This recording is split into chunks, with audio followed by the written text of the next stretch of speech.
ಶ್ರೀ ಗುರುಭ್ಯೋ ನಮಃ ಪರಮಗುರುಭ್ಯೋ ನಮಃ ಶ್ರೀಮದಾನಂದ ತೀರ್ಥ ಭಗವತ್ಪಾದಾಚಾರ್ಯ ಗುರುಭ್ಯೋ ನಮಃ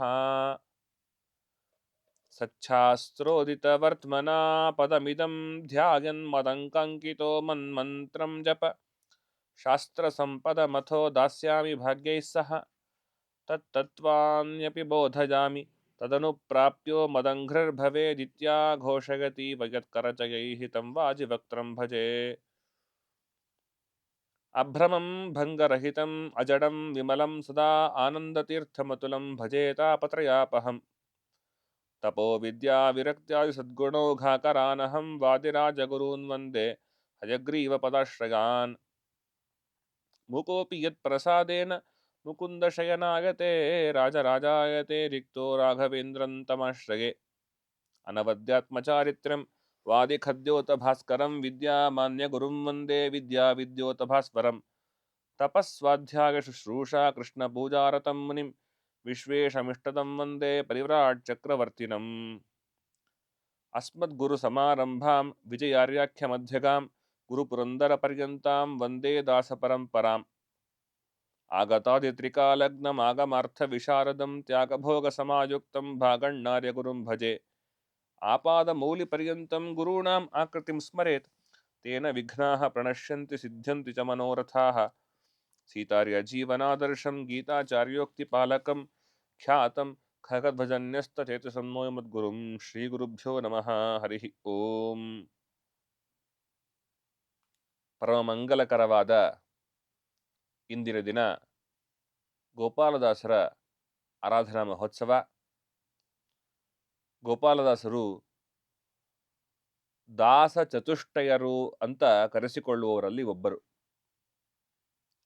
ಇವರ ವಿಷಯದಲ್ಲಿ ಒಂದು ಹೆಗ್ಗಳಿಕೆ ಇದೆ. ಅದೇನೆಂದರೆ, ಭಕ್ತಿಯನ್ನ ಹುಟ್ಟಿಸುವಂತಹ ಕೃತಿಗಳನ್ನು ರಚನೆ ಮಾಡಿದ್ದಾರೆ. ಅದರಿಂದಾಗಿ ಮತ್ತು ಭಗವಂತನಲ್ಲಿ ಭಕ್ತಿಯನ್ನ ಅತ್ಯಂತ ಅಧಿಕವಾಗಿ ಮಾಡಿದ್ದಾರೆ. ಅದರಿಂದಾಗಿ ಭಕ್ತಿಯಲ್ಲಿ ಭಾಗಣ್ಣ ಅಂತ ಇವರ ವಿಶೇಷ ಹೆಗ್ಗಳಿಕೆ.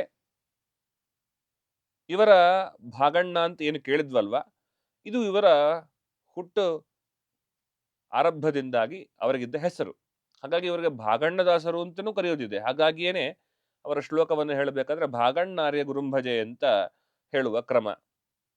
ಗೋಪಾಲದಾಸರು ಅಂತ ಆದದ್ದು ವಿಜಯದಾಸರ ಶಿಷ್ಯತ್ವವನ್ನು ವಹಿಸಿದ ಮೇಲೆ ವಿಜಯದಾಸರಿಂದ ಅನುಗ್ರಹೀತರಾಗಿ ಗೋಪಾಲ ವಿಠಲ ಅನ್ನುವ ಅಂಕಿತ ಪ್ರದಾನ ಆದ ಮೇಲೆ ಆ ಗೋಪಾಲ ವಿಠಲ ಎಂಬುವ ಭಗವದ್ ರೂಪವನ್ನ ವಿಶೇಷವಾಗಿ ಆರಾಧನೆ ಮಾಡಿರುವ ನಿಮಿತ್ತ ಅವರಿಗೆ ಗೋಪಾಲದಾಸರು ಅಂತ ಹೆಸರು ಬಂತು.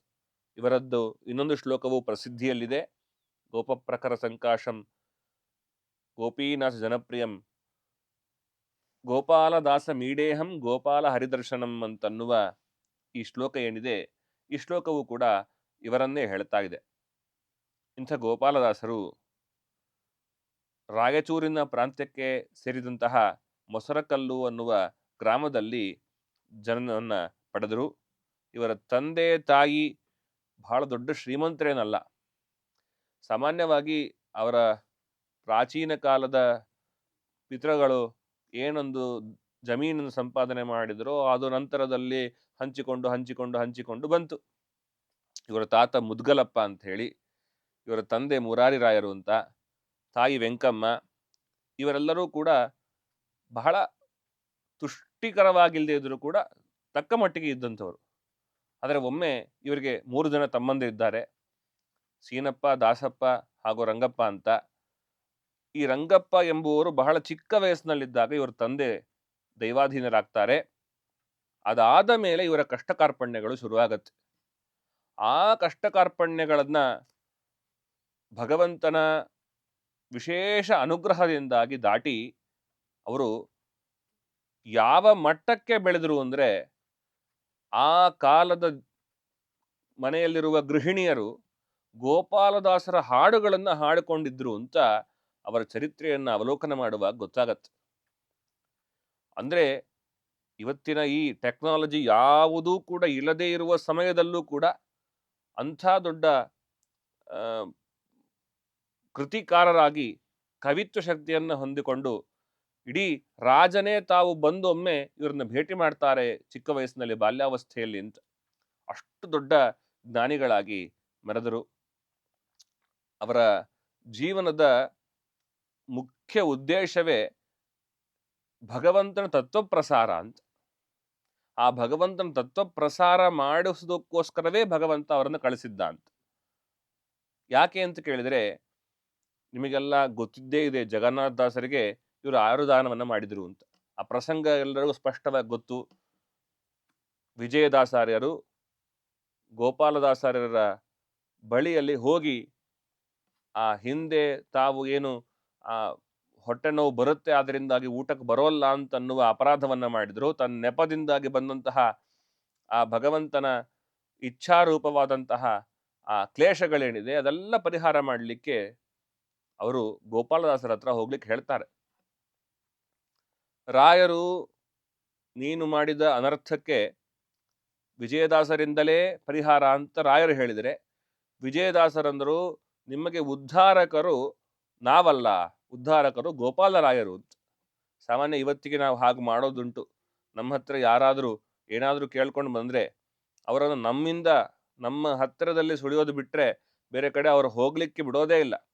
ನಾವು ಜ್ಞಾನವನ್ನು ಕೊಡೋದಿಲ್ಲ, ಇನ್ನೊಬ್ಬರಿಗೂ ಕೂಡ ಅವಕಾಶವನ್ನು ಕೊಡೋದಿಲ್ಲ. ಆದರೆ ವಿಜಯದಾಸರು ತ್ರಿಕಾಲ ಜ್ಞಾನಿಗಳು, ಅವರು ಹೇಳ್ತಾ ಇದ್ದಾರೆ, ನಿಮಗೆ ನಾವು ನಿಯತ ಗುರುಗಳಲ್ಲ, ನಿಮಗೆ ಗುರುಗಳಾಗಿರ್ತಕ್ಕಂಥವ್ರು ಗೋಪಾಲದಾಸರು, ಅವರ ಬಳಿ ಹೋಗಿ ಅಂತ. ಬಹಳ ಚೆನ್ನಾಗಿದೆ ಅವ್ರ ಚರಿತ್ರೆಯಲ್ಲಿ. ಜಗನ್ನಾಥ ದಾಸರು ಬರ್ತಾರೆ, ಆ ಹೊಟ್ಟೆ ನೋವಿನಲ್ಲೇ ಉತ್ತನೂರಿಗೆ ಬರ್ತಾರೆ. ಅವರು ಆ ಕಾಲದಲ್ಲಿ ಉತ್ತನೂರು ಅಂತ ಆ ಊರಿನಲ್ಲಿ ವೆಂಕಟರಮಣ ದೇವಸ್ಥಾನದಲ್ಲಿ ಇರ್ತಕ್ಕಂಥವರಾಗಿದ್ರು. ಅವ್ರಿಗೆ ಎಷ್ಟು ಶ್ರದ್ಧೆ ಅಂದರೆ, ದೇವರ ಗುಡಿಗೆ ಬರುವ ವ್ಯಕ್ತಿಗಳು ನಡ್ಕೊಂಡು ಬರುವಾಗ ಅವರ ಕಾಲಿಗೆ ಮುಳ್ಳು ಚುಚ್ಚಬಾರದು ಅಂತ ಹೇಳಿ ಸ್ವತಃ ತಾವು ದಾರಿಯಲ್ಲಿದ್ದ ಮುಳ್ಳುಗಳನ್ನೆಲ್ಲ ಹೆಕ್ಕಿ ಹೆಕ್ಕಿ ದೂರ ಬಿಸಾಡ್ತಾ ಇದ್ರಂತೆ. ಇಂಥದ್ದೊಂದು ಕೆಲಸ ಮಾಡ್ತಾ ಇದ್ದಾಗ ಆಗ ಜಗನ್ನಾಥದಾಸರು ಅರ್ಥಾತ್ ಶ್ರೀನಿವಾಸಾಚಾರ್ಯರು ಬರ್ತಾ ಇದ್ದಾರೆ. ಬಂದು ಅವ್ರು ಕೇಳಿದ್ರು, ಸಾಮಾನ್ಯ ನಾವೆಲ್ಲ ನಮ್ಮ ಮನೇಲಿ ಇರ್ತೇವಲ್ವ, ಹಾಗೆ ಗೋಪಾಲದಾಸರು ಅಂದ್ರೆ ಅವ್ರ ಮನೇಲಿ ಇರ್ತಾರೆ ಅಂತ ಭಾವಿಸಿದ್ರು. ಅವ್ರು ಬಂದು ಕೇಳಿದ್ರು, ಗೋಪಾಲದಾಸರ ಮನೆ ಎಲ್ಲಿದೆ ಅಂತ ಕೇಳಿದ್ರು. ಇವರು ಕೆಲಸ ಮಾಡ್ತಾ ದೇವರ ನಾಮಸ್ಮರಣೆ ಮಾಡ್ತಾ ಇದ್ದವರು ಊರ ಒಳಗೆ ತೋರಿಸಿ ಅಲ್ಲಿದೆ ಅವರ ಮನೆ ಅಂತ ಹೇಳಿದರು. ಇವರು ಅಲ್ಲಿಗೆ ಹೋದಾಗ ಅಲ್ಲಿ ಅರ್ಥ ಆಯಿತು, ಗೋಪಾಲದಾಸರ ಮನೆ ಅದು ಸುಮ್ಮನೆ, ಅಲ್ಲಿ ಅವ್ರು ಇರೋದಿಲ್ಲ. ಅವ್ರದ್ದು ಯಾವುದು ಮನೆ ಅಂದರೆ ವೆಂಕಟರಮಣನ ಮನೆ, ವೆಂಕಟರಮಣನ ದೇವಸ್ಥಾನ ಏನಿದೆ ಅದೇ ಅವರ ಆಲಯವಾಗಿತ್ತು ಅಂತ. ರಾತ್ರಿ ಹಗಲು ಅನ್ನೋದೇ ದೇವರ ಸೇವೆಯನ್ನ ಮಾಡಲಿಕ್ಕೋಸ್ಕರ ಅಲ್ಲಿ ಇದ್ದಂಥವರಾಗಿದ್ರು. ಆಮೇಲೆ ಬರ್ತಾ ಇದ್ದಾರೆ, ಅವರ ಮನ್ನಿಸಿ ಅಂತ ಕೇಳ್ಕೊಳ್ತಾ ಇದ್ದಾರೆ, ಒಳಗೆ ಬರ್ತಾ ಇದ್ದಾರೆ. ಹೀಗೆ ಅಪರಾಧ ಮಾಡಿದ್ದನ್ನೆಲ್ಲ ಹೇಳಿದ್ರು. ತಿಳಿದವರು ಹೇಳ್ತಾರೆ, ಗೋಪಾಲದಾಸರು ವಿಜಯದಾಸರ ಈ ವೃತ್ತಾಂತವನ್ನ ಕೇಳಿದ ಮೇಲೆ, ಅಂದ್ರೆ ನಮ್ಮ ಗುರುಗಳು ಹೀಗೊಂದು ಅನ್ನ ಸಂತರ್ಪಣೆಯನ್ನ ಮಾಡಬೇಕಾದ್ರೆ ಇಂಥ ವಿದ್ವಾಂಸರು ಹೀಗೆ ಬರೋದಿಲ್ಲ ಅಂತ ನೆಪ ಒಡ್ಡಿ ಮಾಡಿದರು ಅಂತನ್ನುವ ವಿಷಯ ತಿಳಿದಾಗ ಗುರುಗಳಿಗೆ ಬೇಸರವಾಯಿತು ಅಂತನ್ನೋದು ಗೊತ್ತಾದಾಗ ಊಟ ಮಾಡಲಿಲ್ಲ ಗೋಪಾಲದಾಸರು ಅಂತನ್ನೋದನ್ನ ಅವರ ವಂಶದಲ್ಲಿ ತಿಳಿದವರು ಬಂದವರು ತಿಳ್ಕೊಂಡವರು ಹೇಳ್ತಾರೆ. ಅಷ್ಟು ಗುರುಭಕ್ತಿಯವರಿಗೆ ಗುರುಗಳು ಹೇಳಿ ಕಳಿಸಿದ್ದಾರೆ. ಹಾಗಾಗಿ ತಾವು ಏನು ಮಾಡಬೇಕು ಆ ಕೃತ್ಯವನ್ನ ಮಾಡ್ತಾ ಇದ್ದಾರೆ. ಅವರಿಗೆ ನೈವೇದ್ಯಾದಿಗಳನ್ನ ಹರಿಗೆ ಅರ್ಪಿಸಿದಂತಹ ಭಕ್ರಿ ಅಂದರೆ ಜೋಳದ ರೊಟ್ಟಿ. ಈ ಪ್ರಾಂತದಲ್ಲಿ, ಬೆಂಗಳೂರು ಪ್ರಾಂತದಲ್ಲಿ ಗೊತ್ತಿರಲಿಕ್ಕಿಲ್ಲ, ಉತ್ತರ ಕರ್ನಾಟಕದಲ್ಲಿ ಅದು ಗಟ್ಟಿ ಆಹಾರ. ಆ ಹೊಟ್ಟೆ ನೋವು ಬಂದವರಂತರೂ ಅದೆಲ್ಲ ತಿನ್ನೋದಿಲ್ಲೇ ಇಲ್ಲ. ಆದರೆ ಅದನ್ನ ವಿಶೇಷವಾಗಿ ಮಾಡಿ ಭಗವಂತನಿಗೆ ನೈವೇದ್ಯ ಮಾಡಿ ಅದನ್ನ ಉಣಬಡಿಸ್ತಾ ಇದ್ದಾರೆ. ಮಾಡುವಾಗ ನೋಡ್ರಿ, ಮನೆ ಹೆಣ್ಣುಮಕ್ಕಳು ತುಂಬಾ ಚೆನ್ನಾಗಿ ಅರ್ಥ ಮಾಡಿಕೊಳ್ಬೇಕು. ಕಂಡ ಯಾವುದು ಗ್ರಾಮ್ಯ ಗೀತೆಗಳನ್ನ ಕೇಳಿ ಅಡಿಗೆ ಮಾಡಬಾರ್ದು. ಹೊರತಾಗಿ ದೇವರ ಗೀತೆಗಳನ್ನ, ದೇವರ ಕೀರ್ತನೆಗಳನ್ನ, ದೇವರ ಸ್ತೋತ್ರಗಳನ್ನ ಕೇಳಿ ಮಾಡಿದಾಗ ಆ ಆಹಾರದಲ್ಲಿ ಶಕ್ತಿ ಬರುತ್ತೆ ಅಂತ. ಅದಕ್ಕೆ ಉದಾಹರಣೆ ಏನು ಅಂದ್ರೆ, ಈ ಏನು ಆಹಾರ ಇದೆ, ಈ ಆಹಾರವನ್ನ ನೀಡುವ ಮುಖಾಂತರವಾಗಿಯೇನೆ ಅವರಿಗೆ ಆಯುರ್ದಾನವನ್ನ ಮಾಡಿದ್ದು. ಆ ಪ್ರಸಂಗವನ್ನು ನೆನೆಸ್ಕೊಂಡು ಜಗನ್ನಾಥದಾಸರು ಒಂದು ಅವರ ಕೀರ್ತನೆಯಲ್ಲಿ ಹೇಳ್ತಾರೆ, ಗೋಪಾಲದಾಸ ರಾಜ ನಿಮ್ಮಯ ಪಾದ ನಾ ಪೊಂದಿದೆನೋ ನಿಶ್ಚಯ, ಈ ಪೀಡಿಸುವ ತಾಪತ್ರಯಗಳ ನೋಡಿಸಿ ಕೈಪಿಡಿದೆನ್ನ ಕಾಪಾಡಿದ ಗುರುರಾಯ. ಅಲ್ಲಿ ಹೇಳಬೇಕಾದ್ರೆ ಮುಂದೆ ಹೇಳ್ತಾರೆ, ಘೋರ ವ್ಯಾಧಿಯನೇ ನೋಡಿ ವಿಜಯರಾಜ ಭೂರಿ ಕರುಣವ ಮಾಡಿ ತೋರಿದರಿವರೇ ಉದ್ಧಾರಕರೆಂದು. ನೋಡಿ, ಉದ್ಧಾರಕರು ಇವರು. ಉದ್ಧಾರ ಅಂದ್ರೇನು? ಬಿದ್ದ ವ್ಯಕ್ತಿ ಕೆಳಗೆ ಎದ್ದೇಳ್ತಾನಲ್ವ, ಅದೇ ಉದ್ಧಾರ. ಇವತ್ತಿಗೆ ಏನಾಗಿದೆ, ಗುರುನಿಂದನೆ ಅಥವಾ ಸ್ವೋತ್ತಮ ದ್ರೋಹ ಎಂಬುವ ಅಪರಾಧ ಮಾಡಿ ತಮ್ಮ ಯೋಗ್ಯತೆಯಲ್ಲಿ ಮಿಗಿಲಾದ ವ್ಯಕ್ತಿಗಳಿಗೆ ಅವಮಾನ ಮಾಡಿರೋ ಕಾರಣ ಸ್ವೋತ್ತಮ ದ್ರೋಹ ನಿಮಿತ್ತದಿಂದಾಗಿ ಈ ಒಂದು ಶೂಲಿ ಬಂದಿದೆ, ಹೊಟ್ಟೆ ನೋವು ಬಂದಿದೆ.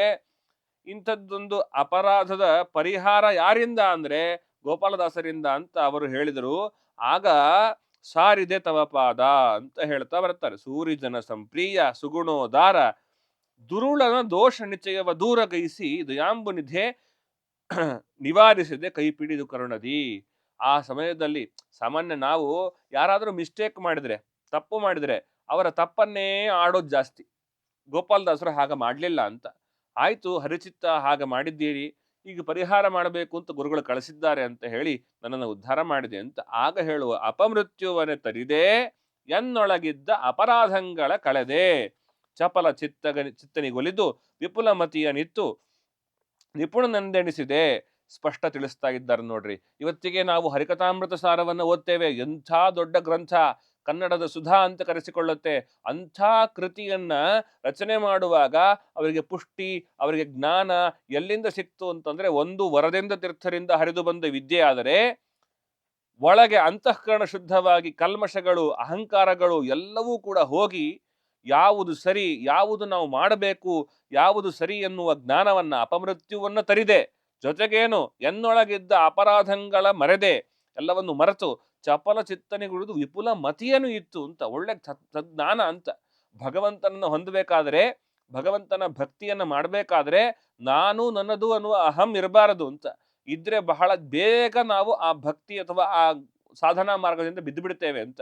ಹಾಗಾಗಿ ಆ ಒಂದು ಅಹಂಕಾರವನ್ನ ಮೆಟ್ಟಿ ನಿಲ್ಲಿಸಿ ನಿಪುಣನೆಂದೆಣಿಸಿದೆ, ಒಳ್ಳೆ ಜ್ಞಾನಿ ಅಂತ ನನ್ನನ್ನ ಕರೆಯುವಂತೆ ಮಾಡಿದೆ ಅಂತ ಆ ಹರಿಕಥಾಮೃತ ಸಾರಕ್ಕೆ ಮುಖ್ಯವಾಗಿ ಕಾರಣವಾದಂತಹ ಆಯಸ್ಸೇ ಇರಲಿಲ್ಲ ಅವರಿಗೆ. ಆಯುಸ್ಸೇ ಇಲ್ಲ ಅಂದ್ರೆ ಆಯಸ್ನಲ್ಲಿ ಹೇಗೆ ಬರೀತಾರೆ? ಹಾಗೆ ತಮ್ಮ 40 ವರ್ಷ ಆಯುರ್ದಾನ ಮಾಡಿದ್ರು ಅಂತ.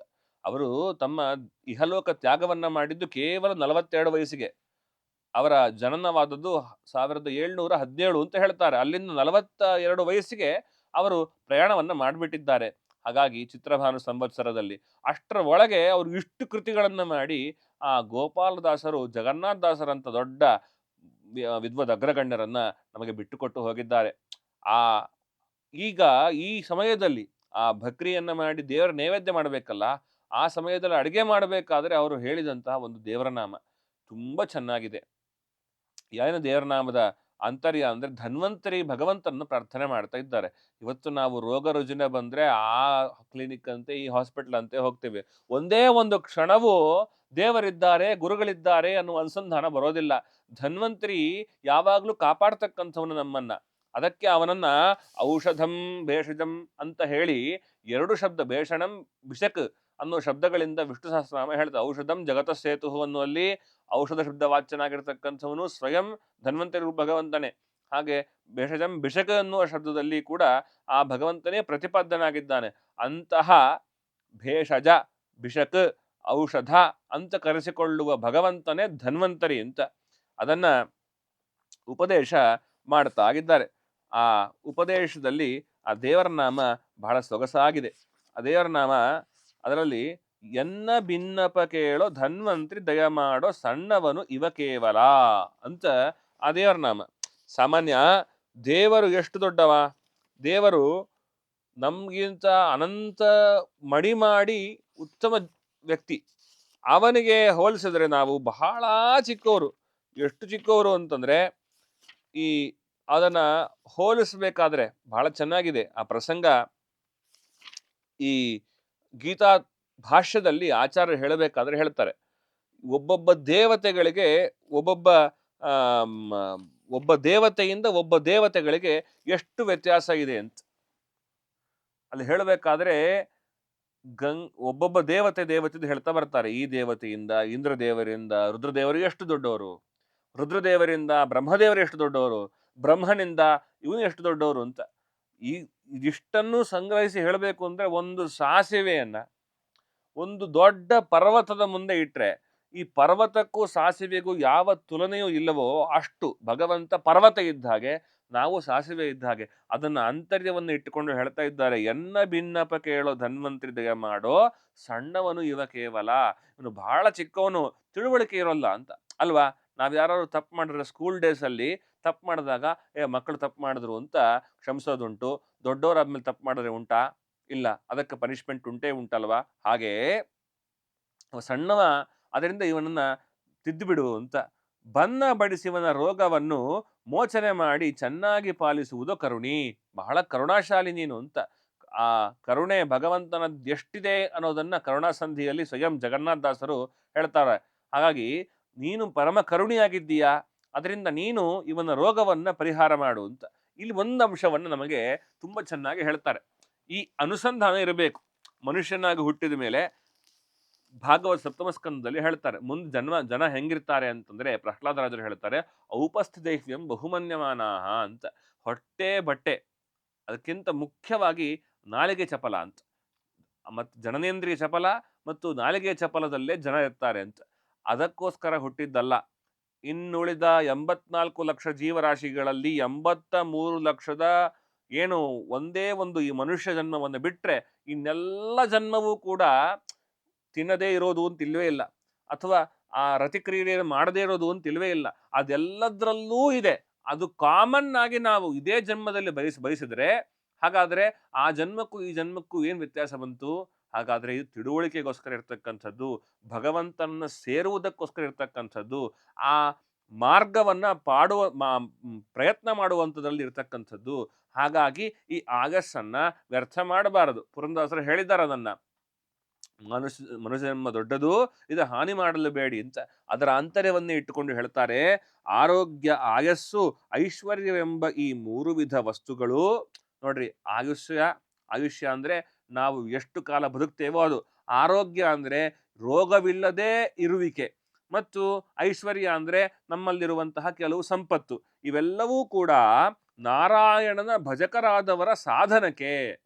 ನಮ್ಮ ಆಯಸ್ ಏನಕ್ಕಾಗಿರ್ಬೇಕು? ಮುಡುಪಾಗಿ ಭಗವಂತನಿಗೋಸ್ಕರ ಮುಡುಪಾಗಿರ್ಬೇಕು. ಆರೋಗ್ಯ ಏನಕ್ಕಿರಬೇಕು?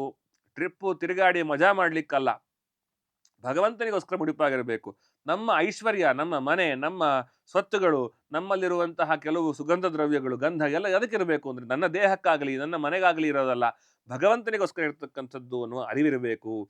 ಅಂತಹ ಪೂರ್ಣವಾಗಿಪ್ಪುದೋ ಘೋರ ವ್ಯಭಿಚಾರ ಪರನಿಂದೆ ಪರವಿತ್ತ ಪಾಪ ಅಪಹಾರ ಮಾಡಿ ದೋಷದಿ ದರಿದ್ರರಾಗುವರೋ. ನೋಡ್ರಿ, ಈ ಇದನ್ನ ಬಿಟ್ಟು ಬೇರೆಯವರ ವಸ್ತುವಿಗೆ ಕೈ ಹಾಕಿದರೆ, ಕಣ್ಣು ಹಾಕಿದರೆ ಅವ್ರು ದರಿದ್ರರಾಗ್ತಾರೆ. ಅದರಿಂದ 3 ವಿಧದಿಂದಲೇ ಕಾರಣ ನೀನೆ. ನಮ್ಮನ್ನು ಕೆಟ್ಟವರು ಒಳ್ಳೆಯವರು ಯಾರನ್ನು ಮಾಡಿಸ್ಬೇಕು ಅಂತನ್ನುವಾಗ ಪ್ರೇರೇಪಣೆ ಮಾಡುವ ನೀನೆ. ಅದರಿಂದಾಗಿ ಸತ್ಕರ್ಮಗಳಲ್ಲಿ ಪ್ರೇರೇಪಣೆ ಮಾಡಿ ಸಾಧನೆ ಮಾಡಿಸಪ್ಪ.